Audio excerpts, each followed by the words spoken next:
pessoal, aqui é o professor Danilo de Filosofia. Hoje nós vamos responder a segunda parte lá da atividade do capítulo A Natureza e o Ser Humano. Então eu espero que vocês já tenham respondido essa atividade no livro, que estejam com a página correta aberta para acompanhar a videoaula, beleza? Bora lá! Lá na parte por dentro da filosofia, o texto fala o seguinte: existem na filosofia três maneiras de se pensar a questão do animal em relação ao homem. A primeira diz que o animal sofre tanto como o ser humano. A segunda pensa que não há diferença substancial entre o ser humano e o animal. E a terceira maneira de pensar a relação entre o animal e o homem fala o seguinte: que o ser humano é diferente do animal, mas tem responsabilidade de cuidar deles. Diante dessas informações, faça o próximo exercício. Questão 1. Identifique com qual das três maneiras as frases a seguir se relacionam. Então a gente vai pegar lá as três maneiras de relação entre o animal e o ser humano e colocar aqui dentro de cada uma das alternativas. Letra A. Cachorro também era um ser humano. E aí, pessoal, qual é a das três maneiras? No caso, a segunda parece muito mais correta. O pensamento que afirma que não há diferença substancial entre o ser humano e o animal, basicamente poderia comparar-se a essa frase que o cachorro também é um ser humano. Letra B. Não podemos maltratar os animais porque eles sofrem da mesma maneira que nós sofremos. Qual das maneiras aí que o texto traz para a gente caberia nessa letra B? No caso, a primeira parece ser a mais correta, né? O pensamento afirma que o animal sofre tanto como o ser humano, exatamente como a primeira maneira explica lá. Letra C. Temos a responsabilidade de cuidar de quem é mais frágil do que nós, como os animais. A mais clara aí seria a terceira maneira, né? O pensamento afirma que o ser humano é diferente do animal, de fato, mas tem a responsabilidade de cuidar dos outros seres vivos. Letra D. Os animais também têm os mesmos direitos que o ser humano. E aí, pessoal, eu acho que a segunda ficaria mais correta aqui, né? O pensamento afirma que não há diferença substancial entre o ser humano e o animal. E a última alternativa, a letra E, fala: o cuidado com os animais é dever de cada pessoa.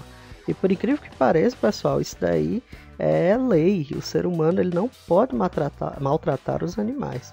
Então, qual seria das três maneiras que se encaixaria aí na letra E? No caso, a correta seria a terceira. O pensamento afirma que o ser humano é diferente do animal, mas tem a responsabilidade de cuidar deles. Lá na parte dialogar com saber, a questão 1 fala: discuta com seus colegas e responda as questões, justificando se as ações abaixo são movidas por instinto, inteligência concreta ou inteligência abstrata. Letra A. O cachorro cheirando o chão em busca de um osso enterrado. Bem, pessoal, qual seria aí? Seria mero instinto? Seria uma inteligência concreta, ou seja, uma inteligência prática, uma inteligência que você atribui ao mundo físico, ao mundo material, ou uma inteligência abstrata, aquela que fica só na cabeça da gente, só dentro da nossa consciência? A letra A, ela seria correta, a inteligência concreta. Apesar do animal ter o instinto de farejar, ter o instinto de buscar alimento, é uma inteligência concreta, é uma prática que ele aprendeu de farejar e buscar um osso que ele mesmo enterrou. Letra B. O homem pré-histórico desenhando figuras nas paredes das cavernas. E aí, pessoal, seria qual das três? Instinto, inteligência concreta ou inteligência abstrata?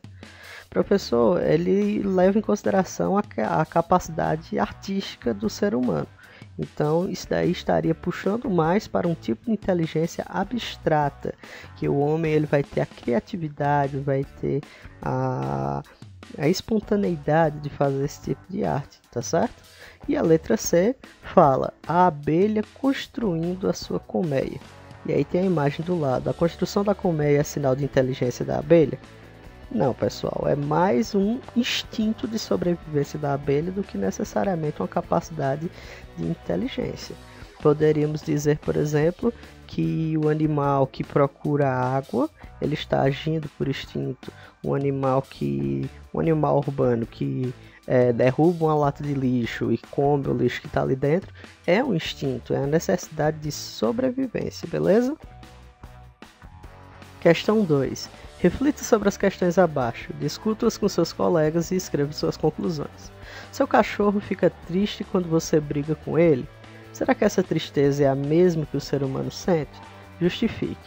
Pessoal, é claro que quando você briga, quando você bate, quando você maltrata um cachorro, ele vai ficar cabisbaixo, ele vai ficar se escondendo, vai ficar com os olhos parecem que estão querendo lacrimejar, mas esse tipo de comportamento que foge completamente do comportamento habitual do animal, nós acabamos atribuindo o sentido de tristeza, que é algo semelhante ao que o ser humano sente. Quando ele é amargurado, quando ele é machucado, ele muda o seu comportamento, ele muda a sua postura, diferente daquela que ele está habitual.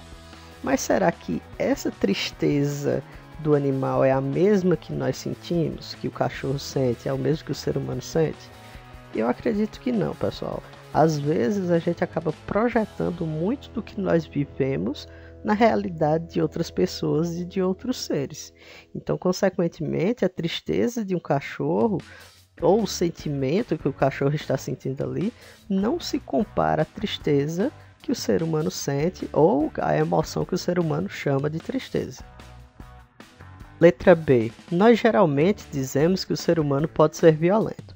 Para você, o animal pode ser considerado violento? Existe diferença entre a violência do homem e do animal? Justifique. Bem, muitas vezes a gente diz, eu não quero determinada raça de cachorro porque ele é muito violento, porque ele é muito hostil. Eu não gosto de gato porque ele é muito violento e tal. Me arranha todo. Mas é o mesmo tipo de violência? Lembrem-se que o conceito de violência é um conceito que foi fabricado, que foi criado pelo ser humano. Então ele só faz sentido para nós, seres humanos. É claro que nós vemos alguns comportamentos dos animais que podem ser comparados a uma violência, mas é importante a gente deixar claro que a violência do animal sempre está ligada ao seu instinto de sobrevivência, ou seja, ele reage dessa forma quando ele se sente hostilizado, quando ele se sente em perigo. Já o ser humano, além da necessidade de sobrevivência, ele pode fazer o uso da violência como forma de vingança, como forma de controle, como forma de impor o poder.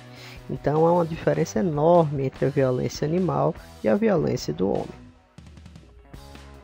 E a última alternativa, a letra C, fala: existe alguma situação em que é necessário diferenciar o homem do animal? Qual e por quê? Bem, pessoal, é claro que existem várias, diversas, inúmeras situações que é necessário diferenciar o homem do animal. Quer um exemplo disso? A saúde, por exemplo. A maneira de tratar a saúde do ser humano é completamente diferente da de um cachorro, que é totalmente diferente da de um gato. A importância aqui seria de que não são as mesmas doses, não são os mesmos procedimentos cirúrgicos, não são os mesmos remédios. Então é necessário que a gente saiba fazer essa diferenciação entre o homem e o animal. O animal ele não está adequado a comer os mesmos alimentos que o ser humano, como também o ser humano não está adequado a se alimentar com a ração do animal. As práticas, as vivências, as sociabilidades, os ambientes que os seres humanos convivem nem sempre são adequados para que os animais estejam acompanhando ele. Então existem diversas situações que vocês podem exemplificar aí no seu livro que faz essa diferenciação entre o homem e o animal. E a última questão, a questão 3, responda se você concorda com as seguintes afirmações. Justifique sua resposta. Letra A. Rir é próprio somente dos seres humanos. E aí, pessoal? Rir, a prática de rir, de gargalhar, é algo que só os humanos fazem? Cientificamente, alguns animais eles têm a capacidade sim de rir, mas talvez não tenham o mesmo significado, não representem a mesma coisa que representa para o ser humano. Letra B. Ter esperança é próprio dos animais e dos seres humanos. ter esperança é você projetar algo para o futuro, é algo ligado à ideia de planejar ou de criar uma expectativa de que algo aconteça. Eu acredito que os animais eles não criam esse tipo de sensação, principalmente porque, novamente, a esperança é um termo criado para um tipo de sentimento, um tipo de mentalidade própria do ser humano. E letra C, amar é próprio somente dos animais. Não, né, pessoal? O ser humano também ama. O ser humano, na verdade, o ser humano ama de fato. Os animais, eles sentem outra coisa, que é semelhante ao amar, mas que não é o mesmo amor praticado pelo ser humano.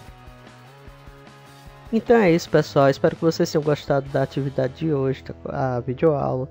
Não deixem de curtir o vídeo, de comentar aí embaixo se tiver qualquer dúvida. E para a próxima videoaula, lá na próxima semana, eu quero que vocês façam a leitura das páginas lá no livro Poliedro 19, 20 e 21. Eu quero ver todo mundo afiado para a próxima videoaula, beleza? Desejo a todos uma ótima semana e até mais.